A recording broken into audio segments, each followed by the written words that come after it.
السلام علیکم ورحمۃ اللہ وبرکاتہ۔ نحمده ونصلی علی رسوله الکریم، اما بعد۔ تیرے خلق کو حق نے جمیل کہا، تیرے خلق کو حق نے جمیل کہا، تیرے خلق کو حق نے عظیم کہا، تیرے خلق کو حق نے جمیل کہا، تیرے خلق کو حق نے عظیم کہا، اور نہ ہوا ہے نہ ہو کوئی مثل تیرا، نہ ہوا ہے نہ ہو کوئی مثل تیرا، تیرے خالق حسن و ادا کی قسم، تیرے خالق حسن و ادا کی قسم۔ حضرات سامعین کرام، حضور صلی اللہ علیہ وسلم کو اللہ تبارک و تعالی نے جس طریقے سے کمال سیرت میں تمام اولین و آخرین سے ممتاز اور افضل و اعلیٰ بنایا، اسی طرح اللہ تبارک و تعالی نے اپنے محبوب صلی اللہ علیہ وسلم کو جمال صورت میں بھی بے مثل و بے مثال پیدا فرمایا۔ صحابی رسول اور تاجدار دو عالم صلی اللہ علیہ وسلم کے درباری شاعر حضرت حسان بن ثابت رضی اللہ تعالیٰ عنہ حضور صلی اللہ علیہ وسلم کی جمال نبوت کو اس شان کے ساتھ بیان فرما رہے ہیں، وَأَجْمَلَ مِنْكَ لَمْ تَرَ قَطُّ عَيْنِي وَأَكْمَلَ مِنْكَ لَمْ تَلِدِ النِّسَاءُ۔ یعنی اے اللہ کے رسول، آپ سے زیادہ حسن و جمال والا میری آنکھوں نے کبھی دیکھا ہی نہیں، اور آپ سے زیادہ کمال والا کبھی کسی ماں نے جنا ہی نہیں۔ خلقت مبرئا من کل عیب کأنک قد خلقت کما تشاء۔ آپ ہر عیب و نقصان سے پاک پیدا کیے گئے، گویا کہ آپ اسی طرح پیدا کیے گئے جس طرح کہ آپ حسین و جمیل پیدا ہونا چاہتے تھے۔ بہرحال اس بات پر تمام امت کا ایمان ہے کہ تناسب اعضاء اور حسن و جمال میں نبی آخر الزماں صلی اللہ علیہ وسلم بے مثل و بے مثال ہیں۔ شاعر کیا خوب کہتا ہے کہ غم حبیب کو سینے میں پال رکھا ہے، غم حبیب کو سینے میں پال رکھا ہے، اور یہی رستہ نجات کا نکال رکھا ہے۔ غم حبیب کو سینے میں پال رکھا ہے، اور یہی رستہ نجات کا نکال رکھا ہے، اور تیری مثال زمانے میں مل نہیں سکتی، تیری مثال زمانے میں مل نہیں سکتی، تجھے تیرے خدا نے بے مثال رکھا ہے، تجھے تیرے خدا نے بے مثال رکھا ہے۔ سامعین کرام، حضرت ابو ہریرہ رضی اللہ تعالیٰ عنہ فرماتے ہیں کہ حضور صلی اللہ علیہ وسلم کا جسم مبارک گورا تھا، ایسا معلوم ہوتا تھا کہ آپ کے مقدس جسم کو چاندی سے ڈھال کر بنایا گیا ہو۔ حضرات محترم، حضرت انس رضی اللہ تعالیٰ عنہ فرماتے ہیں کہ حضور صلی اللہ علیہ وسلم کا جسم مبارک نہایت ہی نرم و نازک تھا۔ آپ صلی اللہ علیہ وسلم کا جسم مبارک نہایت ہی نرم و نازک تھا، اور فرماتے ہیں کہ میں نے ریشمی کپڑوں کو بھی آپ کے جسم مبارک سے زیادہ نرم و نازک نہیں دیکھا، اور آپ کے جسم مبارک سے اچھی کوئی خوشبو نہیں سونگھی۔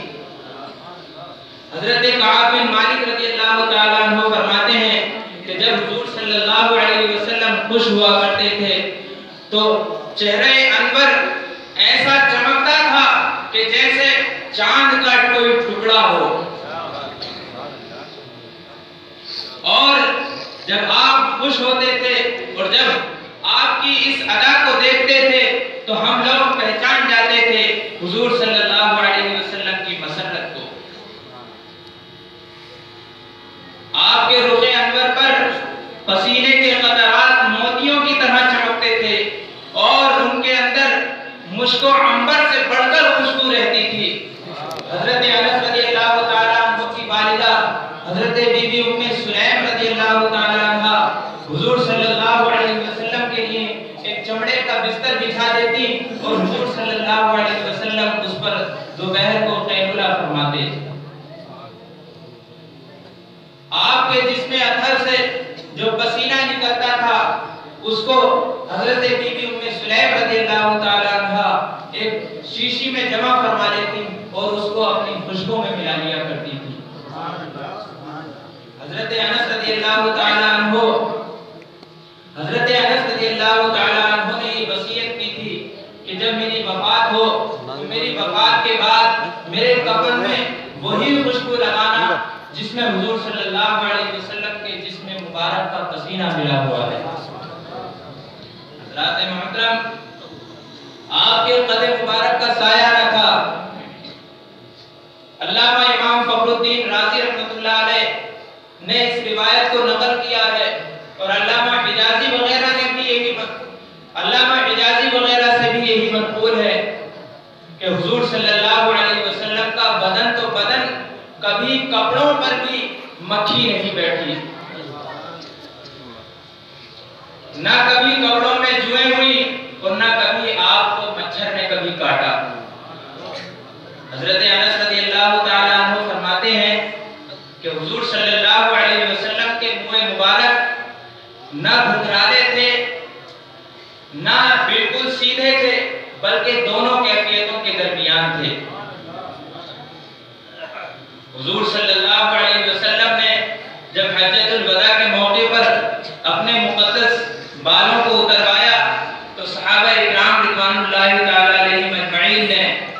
ان کو اپنے پاس بطور تبرک رکھ دیا، بطور تبرک اپنے پاس تقسیم فرما لیا اور نہایت ہی عقیدت و محبت کے ساتھ اس کو اپنے پاس محفوظ رکھا اور اس کو اپنی جانوں سے زیادہ عزیز سمجھتے تھے۔ حضرت بی بی ام سلمہ رضی اللہ تعالی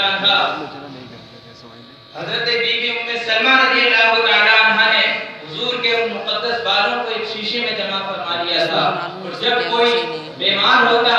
یا کسی کو نظر لگتی تو حضرت ام سلمہ رضی اللہ تعالی عنہ انہیں اسی شیشی کو پانی میں ڈبو کر دیتی تھی اور اس پانی سے شفا حاصل ہوتی تھی۔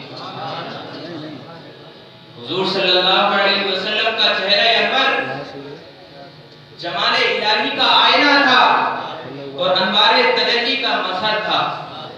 نہایت ہی وجیح اور پرگوش، کسی قدر گولائی لیے ہوئے تھا۔ حضور صلی اللہ علیہ وسلم کی آنکھیں بڑی بڑی اور سرمگی تھیں، پلکیں گھنی اور دراز تھیں اور پتلیوں کی سیاہی بالکل سیاہ تھی اور آنکھوں کی سفیدی بالکل سفید تھی اور ان کے اندر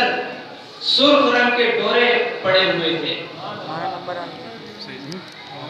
حضور صلی اللہ علیہ وسلم کی آنکھوں کا یہ اعجاز ہے کہ آپ صلی اللہ علیہ وسلم ایک ہی وقت میں دائیں بائیں، اوپر نیچے، رات دن، اندھیرے اجالے میں یکساں دیکھا کرتے تھے۔ حضرات محترم، یہ تھے حضور صلی اللہ علیہ وسلم کے حسن بے مثال کے کچھ نمونے۔ اب میں آخر میں اپنی تقریر کو اس شعر پر ختم کرتے ہوئے آپ سے رخصت ہوتا ہوں کہ نور خدا